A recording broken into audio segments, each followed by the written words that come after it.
Hey everyone, welcome back to English Flow. What if I told you one conversation could change your career? One conversation could save a relationship.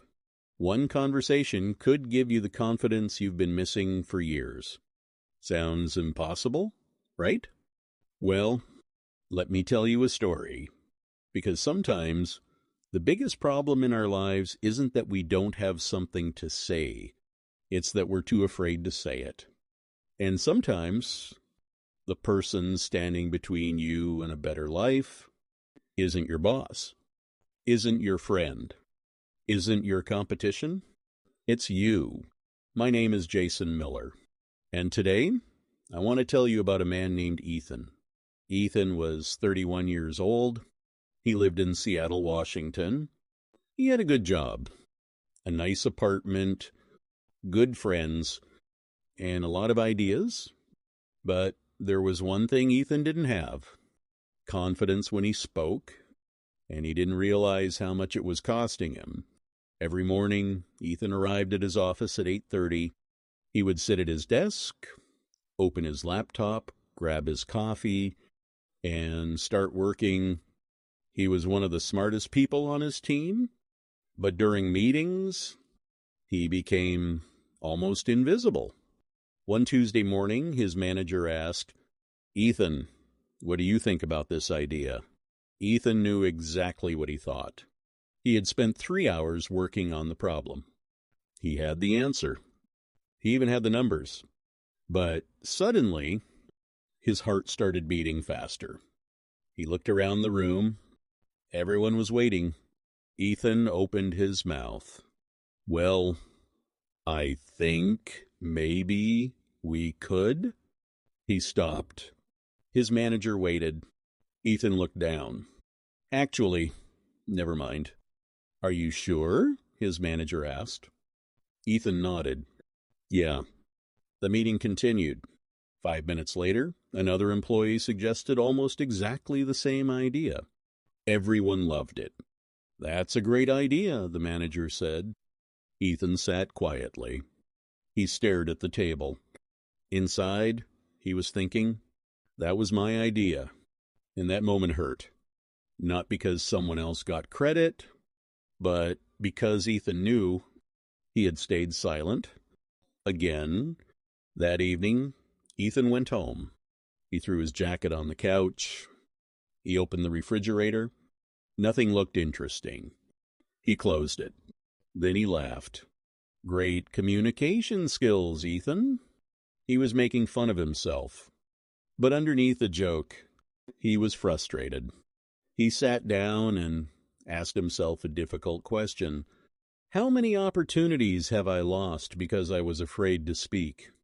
He thought about job interviews, meetings, dates, friendships, conversations with his family, and suddenly he realized something. His problem wasn't that he didn't know what to say.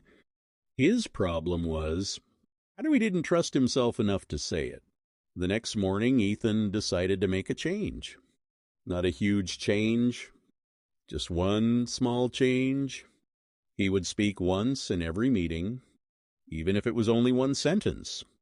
That morning, his manager asked, "Any thoughts?" Ethan's heart started racing. He took a breath. He looked up and said, "I think we should test the idea before we launch it." Silence. 1 second, 2 seconds. Then his manager nodded. "That's a good point." That's it. Nothing dramatic happened. Nobody laughed. Nobody criticized him. The building didn't collapse. Ethan smiled. And inside, something changed. He thought, maybe I can do this. That evening, Ethan wrote 3 words on a piece of paper. Speak, listen, practice. He put the paper beside his desk. Every morning, he looked at it, and he started practicing. First, he learned to slow down. Ethan had a bad habit. When he became nervous, he spoke incredibly fast. He thought speaking quickly would make him sound confident. It didn't. Made him sound nervous. So he practiced speaking slowly. Good morning. Pause. How was your weekend? Pause. I have an idea. Pause. We should try something different. He recorded himself on his phone. The first recording made him laugh. Oh, wow. Do I really sound like that? He laughed. Then he tried again. And again. After a week, his voice sounded calmer. After 2 weeks, he sounded more natural. And after a month, he noticed something amazing. He wasn't thinking about his voice anymore. He was thinking about the conversation. Then Ethan learned something even more important. Good communication isn't about talking all the time. It's about listening. One Friday afternoon, Ethan met his friend Daniel for coffee. Daniel looked tired. Ethan asked, "What's wrong?" Daniel sighed. "Work." Ethan smiled. "Bad day?" "Very bad." Normally, Ethan would immediately give advice. But this time, he decided to listen. Daniel talked. Ethan listened. Daniel complained about his boss. Ethan listened. Daniel talked about his stress. Ethan listened. Finally, Daniel stopped. "You know what?" "What?" "I feel better." Ethan smiled. "I didn't even say anything." Daniel laughed. "Exactly." They both laughed. And Ethan understood something powerful. Sometimes the best thing you can say is nothing. Sometimes people don't need solutions.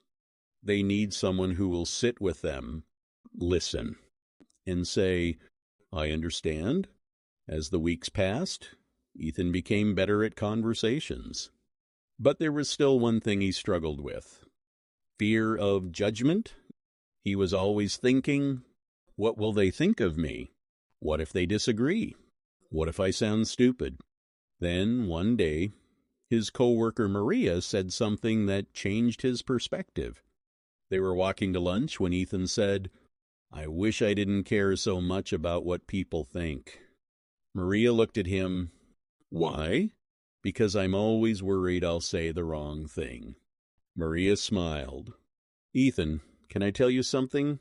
"Sure." "People aren't thinking about you as much as you think they are." Ethan laughed.